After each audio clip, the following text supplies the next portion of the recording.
WF representing Palace, so let's tell you about Palace. Rolling straight to the ceiling, crowns and crystals, top like journeys, dishing out malice. Hold up, South London's grandest, far from bandits. Everything earned for a goal of elevation, just passing the team over here might finish out bright future we can't vanish. SE25 any day that's sellers. Rev up the engines, no more reverse reactions, fan cams, bands on stream. Share up the team, support the dream team when eagles fly, make noise and scheme. Dare to dream or dream to dare, taking a step to become supreme.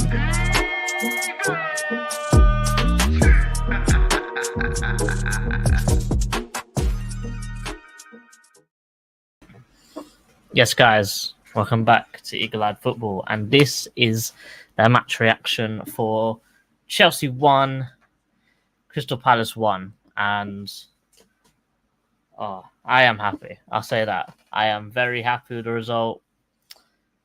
It's a bit of a... I don't even know what to say, really. Like, obviously, it's only a point, but my God, is it a good point, because 15 games... not a single point against Chelsea, to then go and have an amazing draw, a good performance. Obviously, we'll talk about it a little bit more in depth, but obviously a quick rundown will be the first half was a bit rubbish. Second half, I don't know what the hell happened, but we just seemed to come flying out of the blocks and just seemed to be a whole different team. Big up Santi saying go on the Palace. And yeah, it's our first proper point of the season. You know, we've finally off the mark. Like, there's certain things that you have to do at the start of the season. You have to score your first goal, like your first proper goal, not an own goal. We've done that. You got to get your first point. We've done that against Chelsea with a good draw. And then you got to get your first win. And we still need to get that first win. But a lot of people are sitting here going, after all our signings, after this international break, the season starts against Leicester, and I can see why people are saying that, if I'm honest. Big up Ollie, 1 point, 1 eagle-eyed. One at the moment. One said he was going to join me today, but he's late. So everyone give him a boo when he comes in late. Anyway, big up Damo, how's it going? Big up everyone. Happy Labor Day here in the US. Huge point. No question. 100%. I think let's talk about the actual getting to the game, because if you guys haven't watched the vlog, I'd highly suggest going and watching it. But all I would say is I'm happy that the players put in the same amount of effort that we did just to get to the damn stadium, because District Line, if you guys aren't from London, you probably won't know, but the only way you can get to, the easiest way to get to Stamford Bridge is through the underground. And the District Line and the Circle Line were both closed, and those are the only two ways to get there via the underground, basically. So it was a long day for everyone. I don't know how everyone got there. Stamford Bridge was pretty empty, but, you know, they're just another Brighton, though, aren't they? Quite a few Palace fans couldn't make it, or they turned up really late. But I'm just very happy that we eventually got there, and like I said, the effort that we put in to get there, the players actually reciprocated it on the pitch a little bit. So let's go back to the actual team. So the team lineup comes out. We're sitting there going, okay, cool. I'm liking it. The team, off the top of my head, is Henderson, Mitchell, Richards, Gehi, Klein, Munoz at the back. Then you got Wharton, Hughes in the midfield, and you got Eze, Kamada, and Mateta up front. And you're thinking, okay, this is a very strong team. You know, maybe Lerma should have slotted in there, maybe here or there. Maybe even at the back for Klein, but I thought Klein had an outstanding game, and I don't know what it is with Nathaniel Klein at right centre-back, but he seems to be a baller there, so I'm not going to stop it. Bench is Sarr, Schlapp, I can't remember who else on top of my head. And then there was lots of youth. So I think it was Deveni, Ume, Agbenone, Rodney, and then and I think Remy Matthews was on the bench as well. So we're looking at it going, there's a good starting 11, but the bench is a bit weak. And luckily, we only had to make Ward as well. Luckily, we only had to make 2 subs. during the game, and they were tactical subs, they were attacking subs, and I was very happy with the subs. But it didn't leave very much option for Glasgow to do really anything when it came to changing the game later on. But looking at the starting 11, you're thinking, okay, this is decent. Chelsea basically went full strength, and it showed, because really and truly they should have been about 3-0 up in the first half, just off of their attacking output alone. We said it in Tact Eagle, they just rush forwards, don't they? Like, everything is gung-ho, throw everything forwards, and really hope for the best. And Glasner actually set up the team sort of similar to how... I'm not saying that Glasner watches Tact Eagle, but Glasner watches Tact Eagle. What's up? I'm just getting laughed at right here now, boys. Anyway, the reason why I say that is because when we was talking about how to defend, saying, oh, we've only got 2 in midfield, they're going to pack out the midfield with their 5 up front and their 3 in the middle, yada, yada, yada. But the suggestion that I gave, saying, listen, if you sit Ebbs and Kamada back a bit, then you sort of sit into a 5-4-1. Granted, the press ain't that good, but you're still compacting and packing out the central spaces and then allowing space out wide. But because Madueke and Neto both love to dribble inside, we didn't really need to... I don't actually think we gave up that much letting them have the ball out wide, because granted, you get punished if they cross the ball in from out wide, but they're not a kind of team that do that. They like to run inside, play inside, put a ball in, have a shot. But because we were so compact in the middle and we allowed them to go down the channels, they didn't really cause that much issues for us until they drove inside and there was a successful dribble from the likes of Neto or the likes of Madueke, or maybe Gusto gave an overlap down the wing and Madueke went on the inside, for example. So we actually set up very well. We defended extremely well. And I know I'm getting into this very, very early, but man of the match, it has to be Henderson. It has to be. Damo here saying, Henderson died and was resurrected a new man. The second that goal went in, he was absolutely flawless. I'd say even before the goal went in, because the saves he was making, the Madueke chance, I think the Palmer chance, what was it? There's Palmer's free kick, I believe. That was an unbelievable save. A few other saves here or there, coming off his line to stop Jackson from scoring right at the end. I'm sure there was a few long shots which he tipped over the bar, pushed it wide. Like, Henderson was outstanding, and I don't think I can give any fault to his game whatsoever, apart from what we already know. He can't kick the bloody ball properly. But who cares? Unbelievable performance. Really, really unbelievable performance. Rich, how's it going? I'm good. First things first, massive apologies for being late. I'm a stickler for timekeeping. Thought I'd get the girls ready because I knew I've got this stream that I've got to drop on another stream straight after, and things go wrong. But that's what happens when you have kids. But big up everyone, man. It's a yellow card offense. This is it. But yeah, now big up everyone. Big up JC for starting the show and holding the fort. But yeah, you may continue. Henderson was outstanding, by the way. Okay, so let's have a quick recap. I said I'm happy that the team put in the amount of effort that we did just to get to the damn stadium, because Chairman said it in the vlog, and I thought after the game when I was rewatching, I was like 100%. They put in a shift. It was a myth, and like an absolute melon. Yeah, guys, listen.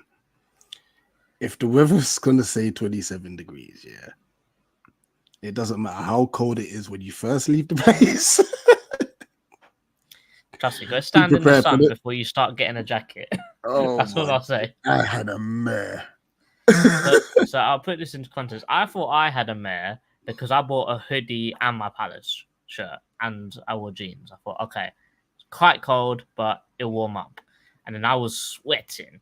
But then this brother White here had a hoodie, tracksuit bottoms, and a jacket.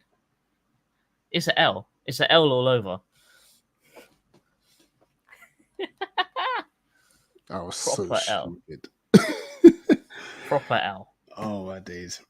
But you know what? I had a thought, JC. I don't think we need to say much, to be honest. It's all out on the vlog. So why don't we drop the link, have people have to say if they want to come in and say, and then we can do play ratings from there and stuff. But All right. I tell you what though, I had to rewatch. Like I watched Match of the Day. I watched everything back because obviously you're at the stadium and you may see it one way. But you're right about Dean Henderson. My goodness me. It was better than we had originally thought at the time. It was incredible. You know. But first off, Ebbs, JP, Kamada, Hughes. Okay, I thought you was gonna miss the main culprit. They weren't at the races. Like, Oh, I'm not no gonna way. lie. Wharton was doing doggies in the first half. Absolute doggies. Wharton was finished by the end of the game. Absolutely finished. I don't know how he was still walking. Honestly, at full time, I would have just died on the floor. There and then, I would say, yo, leave the defibrillators over there, bruv. It's the end for me.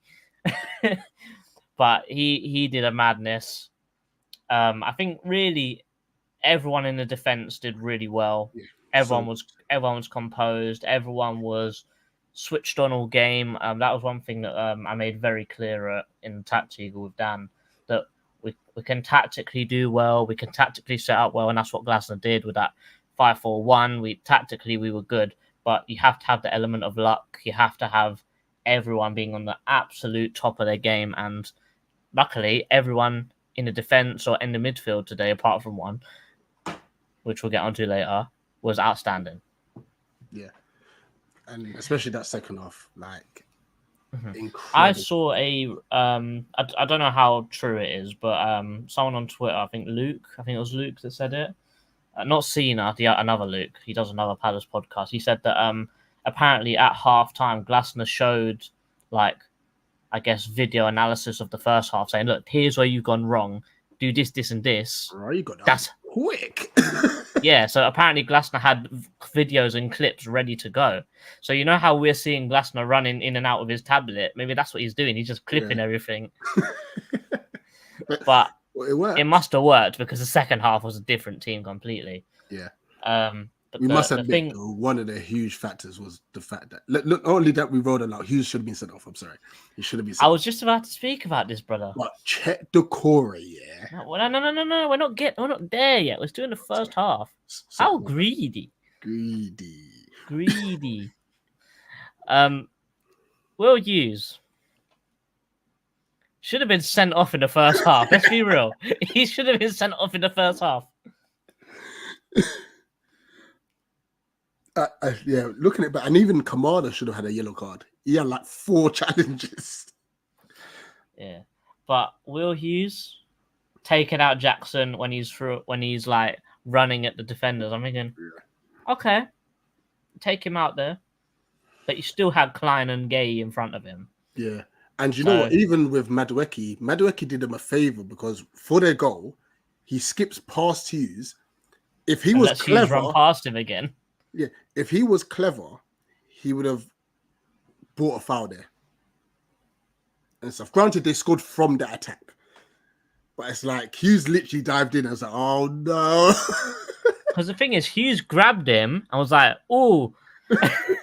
So genuinely, if Madueke was smart there, the second he felt the grab, if he goes down, even if he didn't pull him, he's gone. Let's be real, he's gone. But literally, the second that I think Madueke realized he messed up there, they were just gunning for Hughes every time. And luckily, we were quick to act. We were quick to get over. We were quick to stop it. It was funny watching that at the ground because the moment Hughes gave away the free kick, Glasner ran over to the bench. He was like, check. Come on. I mean, but I don't know if you watch. Did you watch Match of the Day? No, I don't watch it. It just annoys me. I think it might be Match of the Day or maybe on Palace TV. Glasner came out and said, he goes, if Will Hughes had got sent off, it would have been my fault because we spoke about this at halftime, about taking him off at halftime. Oh, is it? Yeah, he mentioned it himself. He said it Did- would did- have been did- my fault. Did he say why he didn't take him off? Nah, he was just kind of to the point. Mate, you know, sometimes you give players opportunity to try and play their way back into a game and stuff. That wasn't the scenario because Hughes was already on a title. Hughes is a red card waiting to happen, though. Let's be real. It's every single game. Yeah. It's the exact same way that the first year we had Decore. That brother got a yellow card every game without fail. I swear in that season he got 12 yellow cards. That's impressive to get that many yellow cards. I can't lie. Tim, how's it going? It's good. How you guys? Great Finn, vlog, by the way. Great vlog. You guys kill me with the McDonald's. I guess it's just because I'm a very like. It's him. It's him. What have I done? What have I done? You love your McDonald's vlogs. Can I just have my McDonald's in peace, please? You're the one that reminded me. It wasn't. It was Paul. Oh, blame Paul. Don't blame me. Is there like no other burger joint in? Like it's been so long since I've been to. There is, but it's expensive. You could get 2 cheeseburgers for £2.50. Like, I'm not complaining. Hey man, I mean that's the poor man's premium buffet. 2 cheeseburger meal. Giddy up. No, not even a meal. Just them on their own. It doesn't even matter, right? Like, but anyway, no, it was Tale of Two Halves. I do like what you said about Hughes. Hey, Tristan. Yeah, you alright? Yep. Yeah, good, man. Ooh, your mic's He's in Rich. loud. He's in Jordan. Was it loud? Okay. Well, we can turn him. We can turn him down. Turn me down a bit. Oh yeah. Sorry, Rich. And then he made you deaf permanently. It caught me by surprise. That's what it was. All right. It's just sounding a little bit easy on the ears. For me, yes, yeah. All right, cool. Sweet, Hopefully sweet. for everyone else as well. Sorry, Tim, you're saying. No, man. I mean, Tale of Two Halves. I love Yuzi, but man, did he get rinsed routinely over and over and over again. It was dirty. yeah, he was. I mean, it wasn't good. I do love the man. He's great. I love having him in the club, but man, he gets done for pace, and he really got done for pace. So totally different match as soon as Decore comes on. And I am all about jacked up Czech Decore. Have you seen how big that guy is now? My goodness, man. He's a unit. That, but still.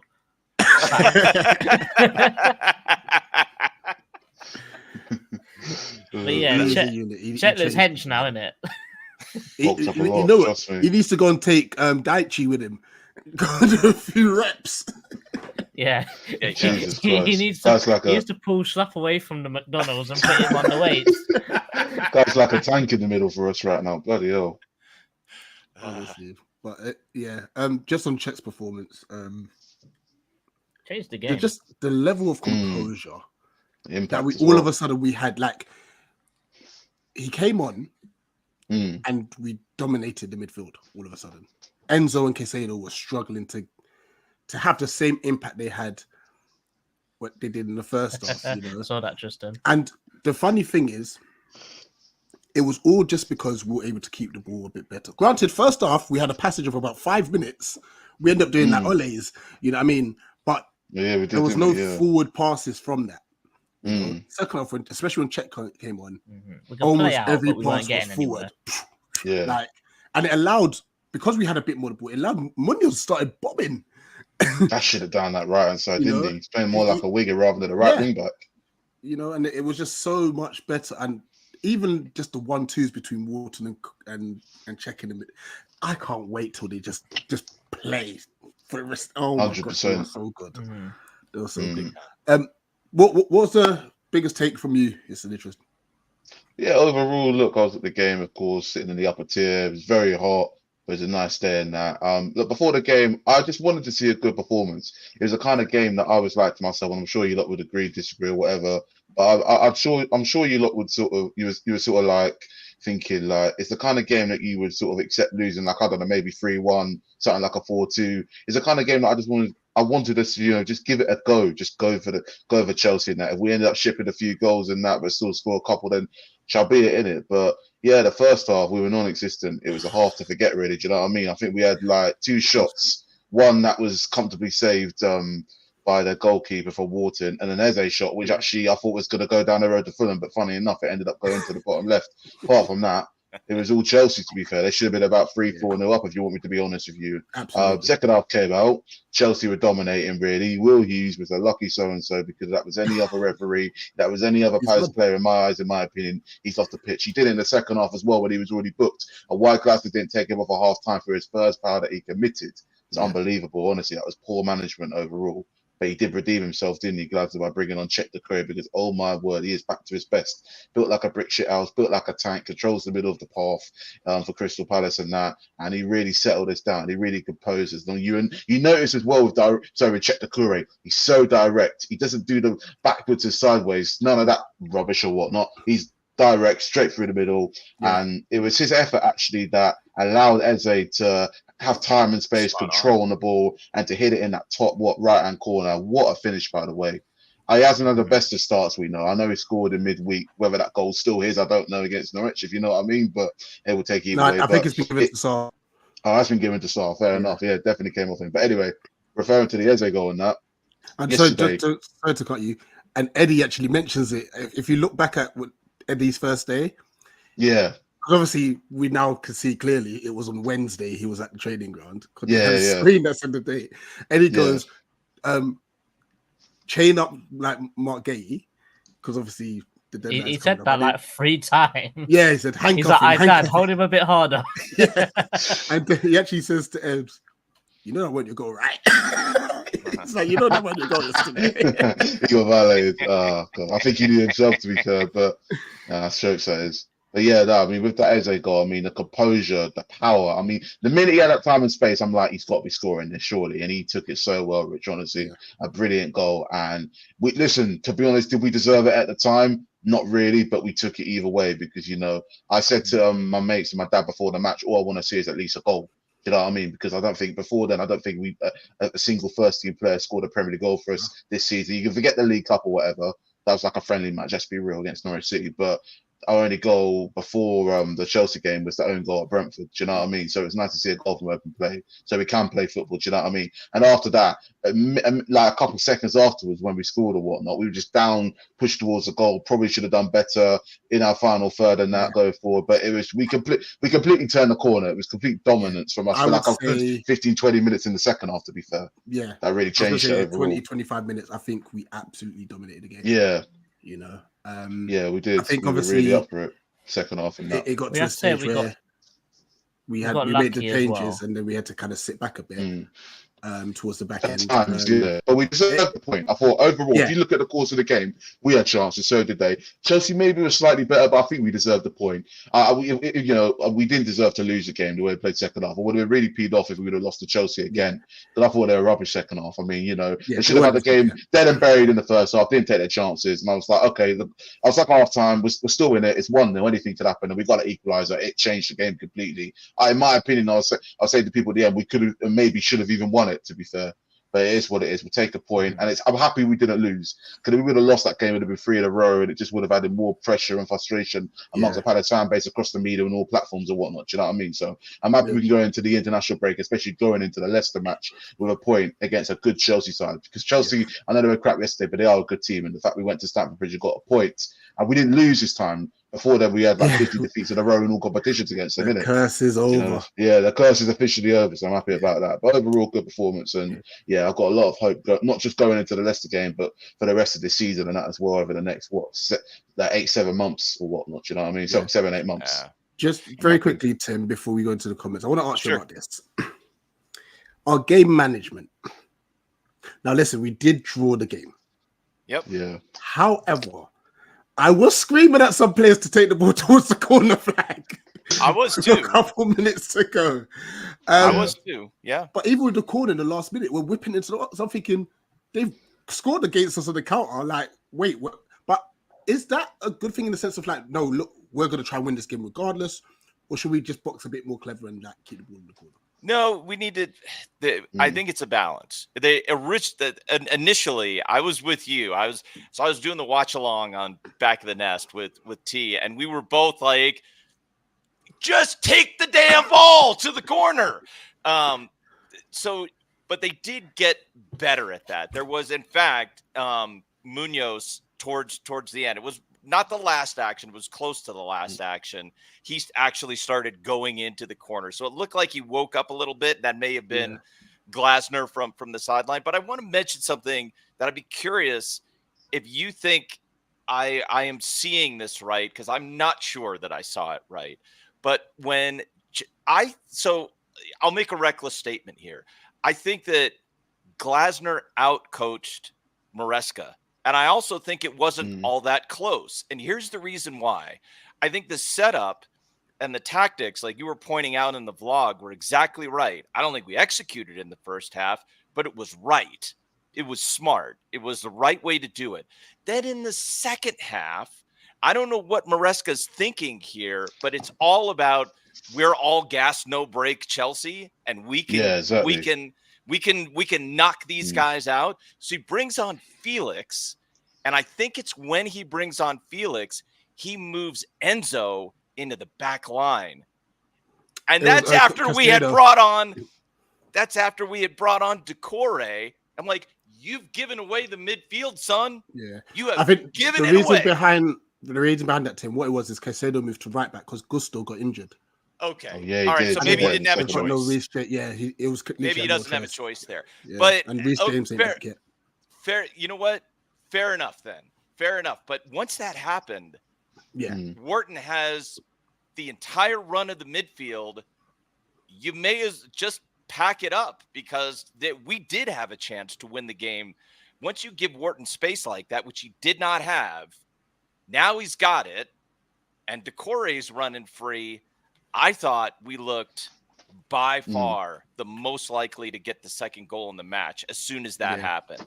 So, fair point. Maybe he doesn't have much of a choice here, but that I thought we were going to win once our two midfielders were free like that.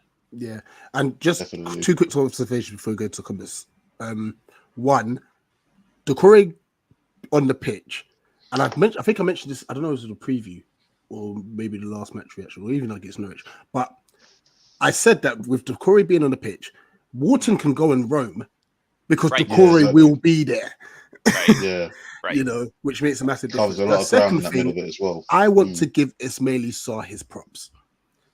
Yeah. He came on up 100%. top. Now, defensive transitionally, a bit slow at times and stuff, granted. I agree. I admit that. Yeah, but the he's playing like a winger, the threat he gave constantly when we knocked the ball down the line was just a breath of fresh air. It's all about that pace, you know what I mean? Literally. He's just got so much pace. It allowed us to keep getting up the field each and every time. Now, if he could work on his decision making in the final third, 100%. You know, because at times he was standing up the defender thinking, should I beat him? Should I pass it? I don't know what to do here. I'm just going to stand there and hey, you know. But I was so impressed with how he led the line. Yeah, Exactly. I think 100%. for me, with what I saw from Sarr, it made me even more excited about Nketiah, if that makes sense, because I know that Nketiah can do exactly what Sarr was doing. He's got the pace, he's a willing runner, he'll run in behind. But it's the fact that later on into a game, we could have Nketiah through the middle and Sarr down that right wing. So we could have two unbelievably fast players all of a sudden coming onto the pitch. And obviously, as a defender, the last thing you want is to face some serious pace with tired legs. Yeah. And that's where the mistakes are going to start being made. So I think that even though Sarr probably isn't the right profile of player to play up front, I feel like his runs in behind, the fact that Wharton's so good at passing, you can find him every time, it just makes me more excited to see what happens when all of our new signings come together against Leicester.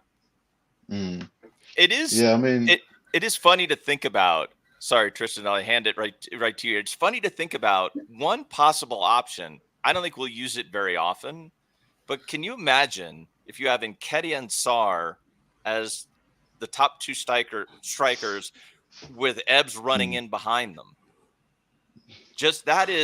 that's an Yeah, outrageous amount got a of point. pace. I don't think you're going to see that very often, but just the fact that you could do that. I'd probably Is- prefer Mateta and Nketiah, you know, because I feel like I that I was gonna ask that. I was the gonna original ask that. big Would man, you, little but the man. I next, feel like that would yeah. just be. but for the next match, would you start your £30 million signing, your big summer signing, Eddie Nketiah up front? Because play him and Mateta in the same team, I'm not really sure. Unless you're playing Nketiah sort of more in a similar role to Daichi Kamada or Eze, you know, have Eze and Nketiah behind, and have Mateta up front, and obviously bring Sarah on as a sub. Would you do it like that? Because I'm thinking maybe for Leicester, like Oliver Glasgow would do that overall. You know, that would Me just because personally, you're spending all that money on Nketiah and you're not going to start him. Do you know what I mean? And he's fully fit. He's not like he's Yeah. not carrying an injury or nothing. Do you know what I mean? I think I don't know. me personally, I would still play the same formation, and I would Yeah. still start with Eze, Mateta, and Kamada. Yeah, I would too. And the reason why is because, granted, Yeah. as you said, Nketiah is fully fit. He's our big summer signing, but he's only played 7 games on average throughout a whole season at Arsenal for the last few years. Oh, And really? obviously his goal scoring numbers compared to the minutes he's played is very, very good. But him Yeah, true. literally getting bought and going straight into a game, I'm not sure if that's the best thing for him. And for someone who's like him, he's not a young player. He's sort of 20, I think he's 25, right? Yeah, 25. He's going to need a bit of time to adjust to the new system. So I think starting him in a must-win game is probably the worst thing to do to him. Because if he doesn't point, I score, suppose. then he's going to look at himself and going, oh, man, you know, I've got this price tag weighing on my head, blah, blah, blah. Okay. Yeah. On that then, what do you do with our 3 centre-backs? Interesting. So, no. Now, I would. Listen, hear me out. What's going to happen? Because I thought Hold Nathaniel on. Klein It's our yesterday. podcast, big man. I'm predicting what's going to happen against Leicester. No, I didn't mean it like that. My bad. Go on, Tris. Go on. No, because I was about Nathaniel Klein. If you're talking about the centre half and that, he was excellent yesterday. He was winning every ball, winning every tackle. He was brilliant. You know, He was brilliant. He wasn't as shaky as he was right at the beginning of the season. It's very hard how Maxime Lacroix is going to manage to fit in. But I think Lacroix will start against Leicester City. You're going to definitely have Mark Gay in the middle. Question is, do you play Richards or do you play Nathaniel Klein?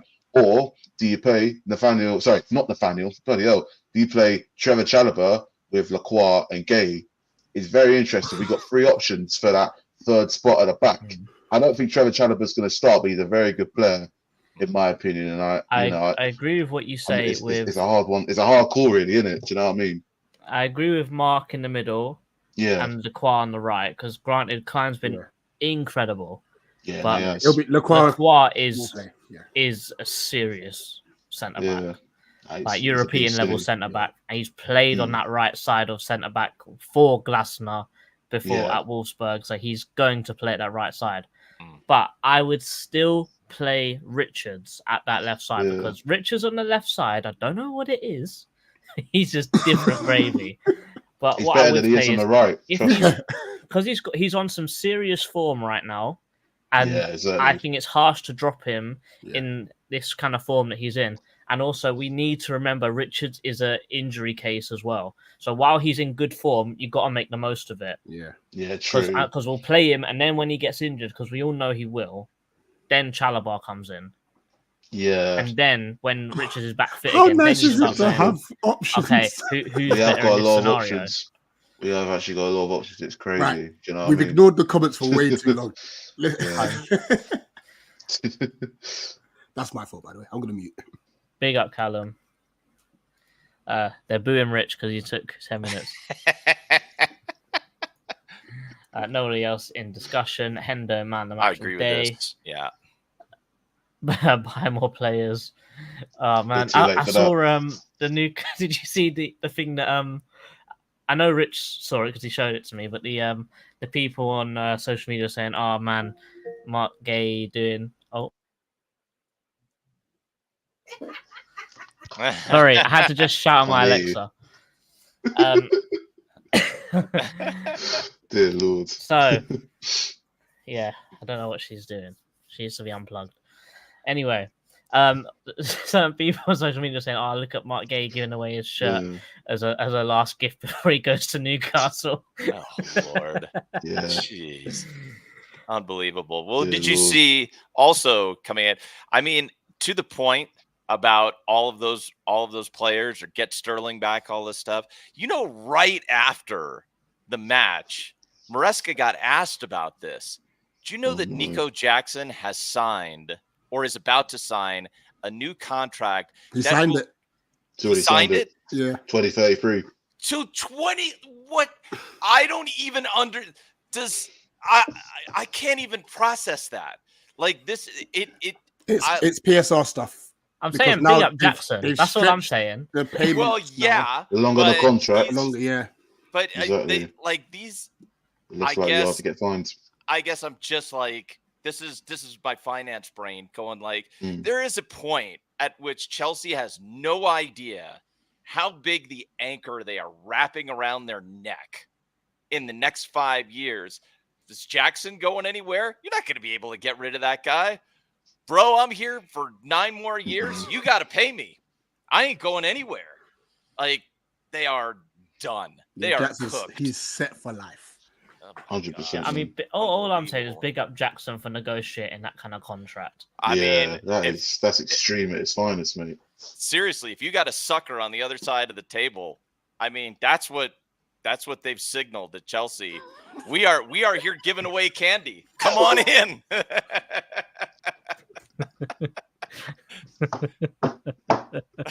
Sorry. I mean, that's what they're doing. Oh, no. For God's sake. It makes perfect sense as well, sort of. I don't know why. For God's sake. Oh, no. Took out Rich. We took him out. Rich is long done. gone. Rich is done. Oh, Lord. Chairman saying, brilliant blog. Chelsea Yeah, still that's got 8 great. more goalkeepers. Yeah. 42 total players in the Chelsea squad. You sure he's not Get 100? Gallagher back. Hughesy got roasted continuously. No, he Chelsea did, especially fans for that blaming goal the as ref well. is pathetic. You know what? Here's what I've got to say about this. The Chelsea fans blaming the ref and blaming Hughes. If you've spent over £1 billion on your squad, and the one thing that could make the difference between a game between a team that is worth 800 million and a team that's worth 150 million, if the difference is Will Hughes, there's something wrong with the money you're spending. Let's be real. That's a fact. So they're just grasping at straws right here. So Mm. that's all I'm going to say. Yep. Chilwell's back. Bro wasn't even on the bench. Was he there? I didn't see him. Yeah, there's quite a few players that can't even register. Chelsea are miles off City, Jesus. Liverpool, and they've spent way more. Yeah. Yeah, Chelsea are way off it. that was a quote on Match of the Day. Haaland's best striker in Europe. He's ridiculous. Yes. That's why I'm saying I prefer Hughesy as a sub. We have to also recognize, Yeah. even though Hughes was the idiot yesterday, yesterday, the resurgence of Hughes under Glasner needs to be studied. Yeah. It No, really definitely. does. Like he was dead wood under Hodgson and even at some points under Vieira, but now Yeah. I would happily have him in the squad. Like I'm not upset to see him start. Like that's how good he's Did been. you I might be a did you little see bit what he upset next did? week though. Yeah. You see what he did on Tuesday, sitting that Norwich player down, and he went off injured. This is a composure Yeah. in the first half. He's got attributes about him. I just think he's a bit behind the pace, especially when That's you're up what it against the is. likes of Madueke Palmer. He it got right so there. exposed. Yep. They were ripping him to shreds. No wonder he should have been off the Sure. pitch most likely. Do you know what I mean? Yeah. The amount of fouls This he's was given also away. reckless from Decore at Brighton. He should have got sent off as well. That is. Oh yeah. Yeah, I remember bad. that. We were Yep. ranting on about that, weren't we, afterwards? Good lord. Yeah. Timmons fancy foreign cuisine here. Hey, McDonald's This is the fancy McDonald's. food. It's foreign All right. cuisine. All right, fair enough. Because American diners are a big thing here. But I bet you Tills tastes awful. Sterling better than Sancho. Why Dortmund United don't want him? I do think that Sterling is better than Sancho right now. But Yeah, no, I agree. Sterling's probably only got 2-3 more good years in him, whereas Sancho Yeah. is still 23. Yeah, it's So very if- young, isn't he? Because the thing is, if Chelsea can get anywhere near what Dortmund were getting out of Sancho, that is an unbelievable signing for £25 million. Yeah. No, absolutely it's pretty good, to unreal. be fair. That's But fair. it's an awful deal to get rid of Sterling to Arsenal with no loan fee, and they're paying half his wages. I know. Why would you do that? Because you have no That's the choice. business. That. That's the only reason you do that is because you had no choice. Yeah. That's why. And they wouldn't have done it if they put themselves in the stupid financial hole that they've done. Also a fact. Yeah. Oh yeah, why haven't we banned this guy? Big up Arthur. Once he Wharton dropped from the internationals. He's in the 21s. I think there was a report saying that he's been taken out completely. Yeah, I wasn't don't know impressed how with him true. yesterday, Ward. No, I'm not. With Wharton yesterday, like he did all right second half for the goal and that. He sort of made a run forward, but he was just off it. Something wasn't right with him. Every time the ball He kept going looked towards him, injured. he looked injured. He looked tired. He looked knackered. Yeah. He looked well off it. It's like he shouldn't have even been started. You might as well start the career alongside Hughes with the way Wharton played. But then at the same course time, of the game, don't to be forget honest, Hughes I'm got not gonna lie. booked very early, and Yeah, one had true, to I suppose. double the run. Yeah. He was just knackered. He's finished. The guy needs a think break. Deserves it. With what Glasner was saying, Yeah, that maybe that with England they need to be careful with him and make sure he's like doing his rehab and this and that. Would you not just, if it's the under 21, granted, if it's the first team, there's a lot of clout that comes with that. But if it's the under 21s, wouldn't you make the executive decision to say, listen, you're good enough to be in the first team. Don't know why you're not picked, but you're still a little bit injured. So just stay here and recover. Yeah. Instead of going to the 21s. Because if he gets injured at 21s, that is such a waste, really. 100%, mate. Yeah. So I would just if I was Glasner, I'd just make the executive decision and say, listen, Adam, I know you want to play for England, but this is more important for your career right now. Yeah. 100%. That's fair. Rather than a bunch of friendlies. Tank Decore. What a difference. Check me when he 100%. came on. Wart Corey. Rich, is your popcorn ready? Yeah, I'm on Forest Fan TV at 8. If was the ref, Palmer would have been sent off for being fouled. Yeah, Cameron is a terrible ref. Chelsea's perfect. They never dominated. That first half was perfect for both teams. Manham 100%. Derby. Oh, have you seen all the memes about it? Good lord. The atmosphere around the squad is good. It's good vibes again now, isn't it? Yeah. Yeah, it is. Oh, Nice. bare comment. I'll just scroll down a little. There's bare comments, so I'm gonna click through them a little bit. Big up the dog. Big up Ollie. What sort of debt make Rich cry? Is this another pause? I don't know. Probably. That comment is wild. Oh no. Rich versus Chalabar, it's not even a competition. Durfez, big up yourself. Yeah, we face IU. Oh, no. I wish you had IU, man. Do We you? got I problems, mean, man. I love him too, but do you really think that because the signings, right? Would you say that Nketiah replaces Edouard and Sarr replaces IU? And I love Jordan too, and he gives you something different than Sarr does. Thanks, mate. But you know what? Would you rather have IU than Sarr? No, it's just IU's just funny, Yeah. isn't he? He just Yeah, he is. gets loads of fouls. I mean, but- he's great. Yeah, I say it in the fact of I miss IU, yeah. but you can't turn down £8 million No, for yeah. IU. Yeah, exactly. Yeah. Yeah, absolutely. Proper profit. Northampton Eagle heard that Chelsea are going to be in trouble soon. Won't be able to sign players. That's why they're buying players. That's a good now. point, actually. I don't it know sounds about like- that. Would they get a transfer embargo? And Well, just they not- could, but the reason I don't think they this are. is We'll this have is them the by now. thing that's so weird about it, Northampton Eagle, is that probably from a PSR perspective, because for some reason they think it's a good idea to sign people on 9-year contracts. So the amortization, like on a yearly budget, where you get screwed on PSR, like you only have so much you can spend, and then you have to use the accounting rules. Like, all right, so they could probably fit it into that puzzle without going like too far down a financial rabbit hole. But the cash you're laying out and the obligations you're committing yourself to, you are basically Barcelona. That's what you are. You are basically putting yourself in the same situation that Barcelona is in right now. just by Yeah. anchoring yourself. So like you could probably do it, but like, should you do it? No, you're probably a moron. You probably shouldn't be doing it. There's no probably about it. Yeah. You Definitely are. shouldn't be doing it. Yeah, it's really it's just like malpractice. This is why I don't understand why Chelsea fans have not started protesting Clear Lake Capital. Like this, I mean, they are going to destroy Chelsea Football Club, I think.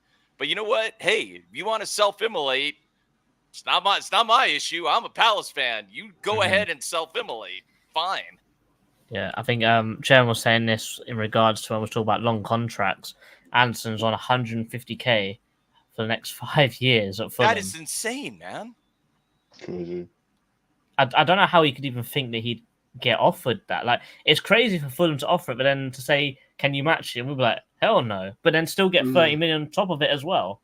Brian, if he got that wage and he was a free transfer, I get it.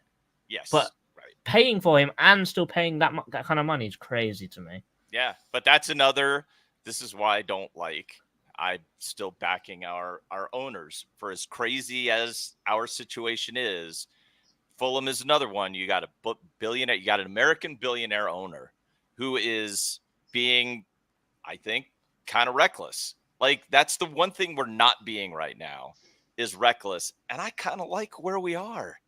Like our team is fun to watch. The vibe is good, man. Watching Eddie and Ebbs, it's like, you know what? I kind of miss the Ebbs Michael bromance, but I'm kind of looking forward to the Ebbs Eddie bromance. I'm kind of digging it.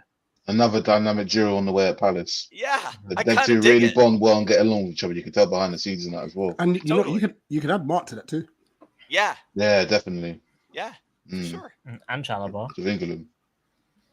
Oh He grew up in Lewisham, so they're all very close together. A lot of South London boys. Keyshawn, big up yourself. He is a Chelsea fan. I think if that looks like a Chelsea shirt. Oh yeah, I can see it. Running them into the ground isn't the case at all. Well, that's what it feels like as an outsider looking in. And Tim is a financial expert, so I'm going to take what he says about money. I hope you're right, Keyshawn. If that's the case, if they are just genius, and it's 4-dimensional chess, fair play. Then I'm wrong. But Keyshawn, I'll tell you, like I do financial analysis for a living. Like that's my job. So I look at what they're doing, and it looks like they are injecting, nuclear financial bombs into their system. And I don't know why they're doing it.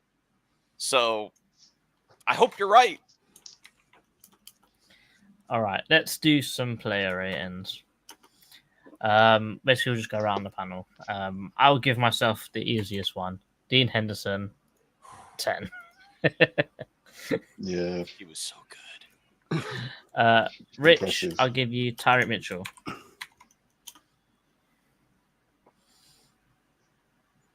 8.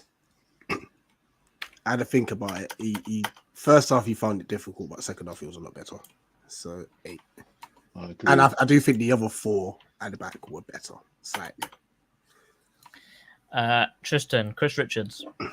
Chris Richards, I'm going to give him an 8 as well. He was solid. He was comfortable in that. First half, probably was a bit off at times, but he redeemed himself second half, and he, made the back line very comfortable in that, especially with the other players around him. Klein, Tim. Jeez, how brilliant was he? He was good. Is it too aggressive to give him a 9? I'm going to give him an 8. No, you know what? I am going to give him a 9 because I thought he was perfect. Outstanding, and he is showing something at right center back, which I didn't think was possible. But a right center back that has serious, even though he doesn't have the height, he's got pace, he's got experience, and who was it? Glasner who said this, that on that last miss by Jackson where Henderson closes him down, end of the match, that Klein was bearing down on him and yammering in his ear and might have set him off a little bit. I just man, Klein is killing it. He's 9. Mark Gay, solid it was. proper captain's performance, if you ask me. 100%. Like Marshall in the back line. There was a point where they fired the ball into the box. He sort of did a diving header, Yeah, and they went to but headed it backwards outside the box. I'm thinking, you're diving off the pitch. How the hell did you get it outside the box? You're diving that way. But it's got to be an 8. Outstanding performance. Just incredible football, if you ask me. Yeah. Definitely worth every single bit of that £70 million. Thank you for Newcastle for loaning him to us for the season. Great player. Rich, Daniel Munoz. What did I give Mitchell? 8. An 8, didn't I? I did not match that. Ooh, but then he was better than Mitchell second half. Think about the work he did right at the end of the game, being the outlet. I'm gonna be annoying. I'm gonna give Mitchell a 7 and give Munoz an 8. That's harsh for Mitchell, though. I just think Munoz was just slightly better. That's all. I mean, I'd say he was more effective, Munoz, to be honest. Yeah. And Mitchell was nowadays we're more used to seeing him getting crosses into the box. I know it's granted it's Chelsea. He didn't have an opportunity to do that once. Tristan, Adam Wharton. Oh God, you're not gonna like me, Palace fans. I know he played a little bit of a part for the equaliser, but he looked absolutely, like I said, he just looked knackered. He looked tired. He looked a bit unfit. You know, I'm happy he hasn't gone on international duty for England and that. I'm gonna give him a 4, to be honest. It was probably one of his. No, yeah. I'm gonna be honest. I'm gonna give him a 4. Sorry, but I just thought he was off it. That's my opinion.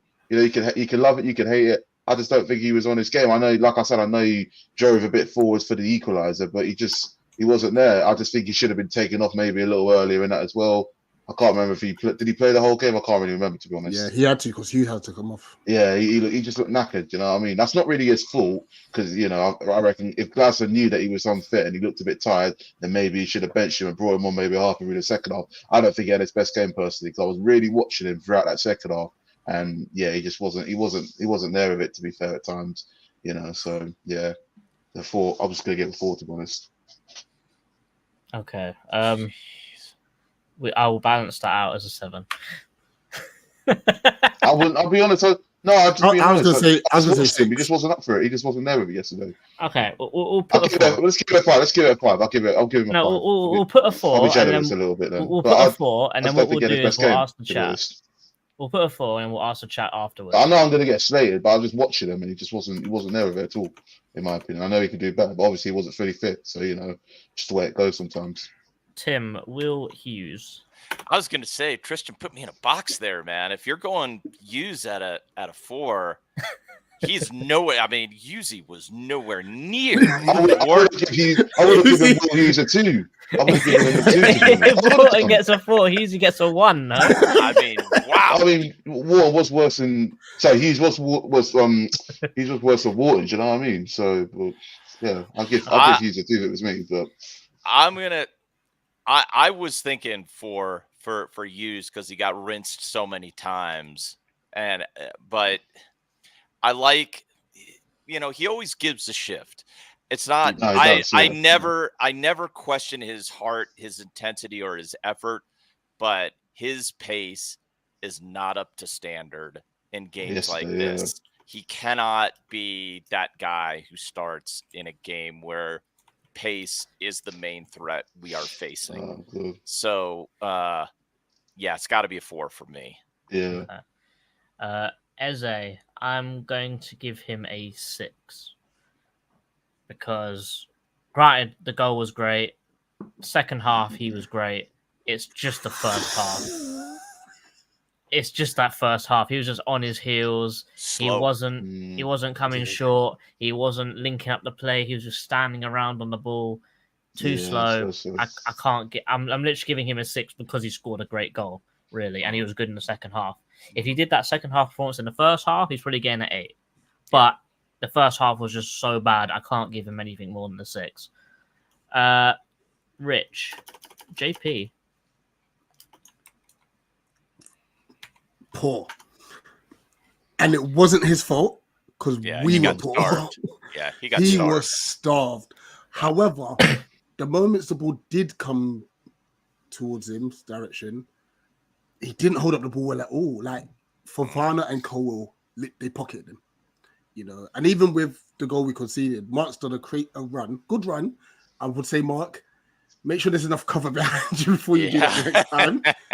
But he's played Mateta a decent pass there, but obviously Cole was nicked in front of him, or Fofana, whoever it was. 3. Wait, what did Hughes get? 4.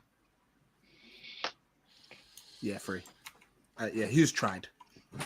Yeah, no, I did try. I suppose. Finishing out the starting lineup with Daishi Kamada.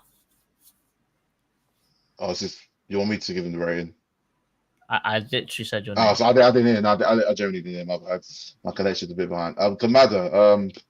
I probably just he had that shot in the second half that he probably should have done better with, placing it maybe like top right or top left rather than at the keeper. First half he was really, really poor. You know, he just wasn't doing anything. He wasn't effective. He'd like get the ball in and just take a few seconds to turn and pass with it. Took a little too long in that, but he improved second half. I'll be honest. I'll give him a 6. Yeah, he improved second half, but he's got a lot to work on. You know, especially with the rest of the season. I think he'll get better. We see what he scored goals for us already, like pre-season in the League Cup, so we know what he's capable of. But he improved second half a lot. Just needs to kind of be a bit more consistent across the game. Big up everyone. I got to shoot. I got another stream to jump on. All right, See you, cool. Rich. Once again, apologies for my lateness, kids. Oh, I'm leaving early as well. Yeah, that's mental. I'm still working, mate. You get to rest after this. Do I? No. Not to be fair, you don't actually. All right. Tristan, Tim, appreciate you all. Appreciate the chat. Make sure you smash the like button. Whoa, 56 are you watching? 57 now. Big up to all of you and all the new one subscribers as well, guys. Peace. 100%. See you, Rich. Peace, man. See you. Going into the subs now. I believe the first sub was Decore for Will Hughes. So, Tim, check Decore. All right, here's a question. Did he play enough minutes to get a 10? Because if he did, I think he gets a 10. He changed the match entirely. 100%. So he was brilliant. He was unplayable in that midfield. He changed absolutely everything. If you can call the minutes he got enough to go 10, I'll say 10. If you He played 50, so he played more than half the game. If you think about it that way, then it's got to be a 10. Like, he was as meaningful to that result as Dean Henderson. I'll make that, even though Hendo is far away. I agree. Yeah, my man of the match. I think his influence, like those two, bought us that result. I think that's a stone cold fact. Ismail Sarr, I will go 6 because I think that we were all screaming at him saying, go to the corner flag, and he puts the ball into the box. Granted, he gets a corner from it, but I'm saying, no, you should not be doing this. But as I said, strong runner, running in behind, caused problems, hold-up's a bit rubbish. But I think for the amount of time, as Tim was talking about trying to giving Decore a 10, I think because Sarr didn't play as many minutes, he played 25, I believe. I think that for what he did, I think a 6 is a very fair, a very fair rating. Yeah, I agree. Finally, actually no, not finally. Tim, I will give you Glasner. Ooh, I thought he outcoached Maresca. I thought his setup was right. I thought the focus on the mid block, where you're not going full Roy, like as soon as they pass the halfway line, you engage. I thought that was good. I thought the halftime adjustments brilliant. I love the story of showing the pictures to say like the space is there. And to be fair, JC, remind me if I heard this correctly when I was watching the vlog and you were saying, I think at the halftime, like we have Munoz is in acres of space and we just cannot find him. And I think that was one of the adjustments that he made. So I'm going to go 9. I thought he outcoached Maresca. I thought he had the right setup. I thought And I'll give him credit, even though I could ding him. You could go to 8 if you want to. Depends on how you look at it. Sending Hughes out at halftime, reckless. That's what I was going to ask you. I was going Yeah. to say I would Poor bang him to management, an that. 8 for even allowing him to go out again. Fair 100%. enough. Fair enough. The reason I went higher, so I'll accept that. I think an 8 is fair. As soon as you get the call, out you go, in comes check. I think it's so refreshing. It's so refreshing to have a progressive manager who sees the game and is not afraid to act. Yeah, 100%. 8 seems fair. 8 seems fair. Yeah, because I said that in the half time because there was a point in the game where we cut them open.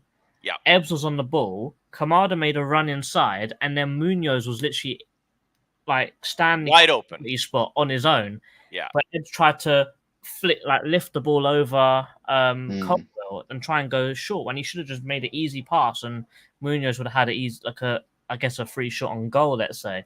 But at least the change was made. Yeah. Tristan, the referee. Yeah.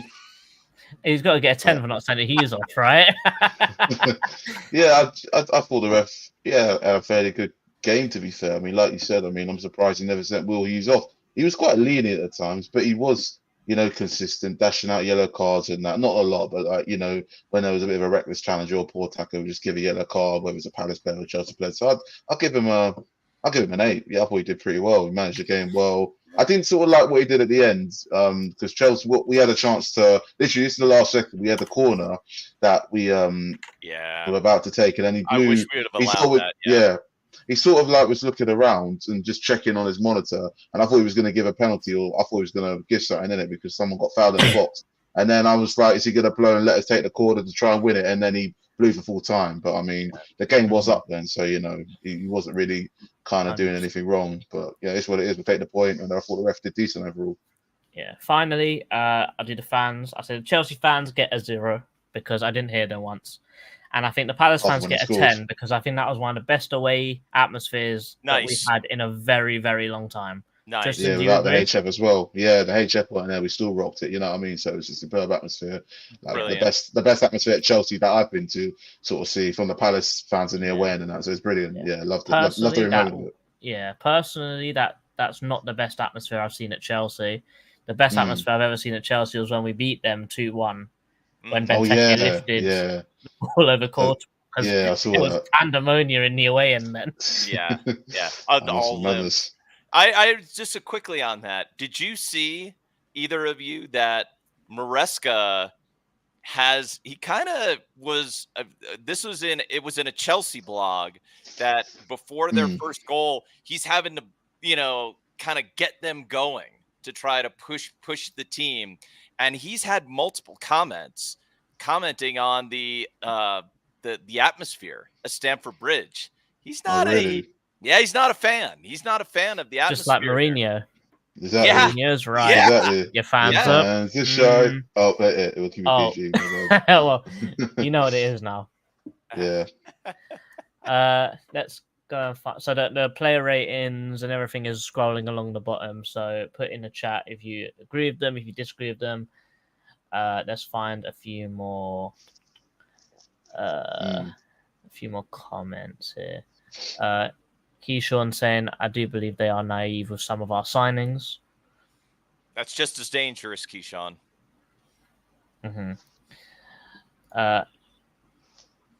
Eze probably got South London with Nicholas Jackson at the free kick. You know what? He actually wound up Eze differently, I think you got to do something mad to get him angry. He just seems like he doesn't care most of the time. Wharton was still quality. Hughes a 4, in my opinion. Hughes and Munoz got a bit aggressive for no reason. I suppose Nketiah and Glasner's initiative will start up front.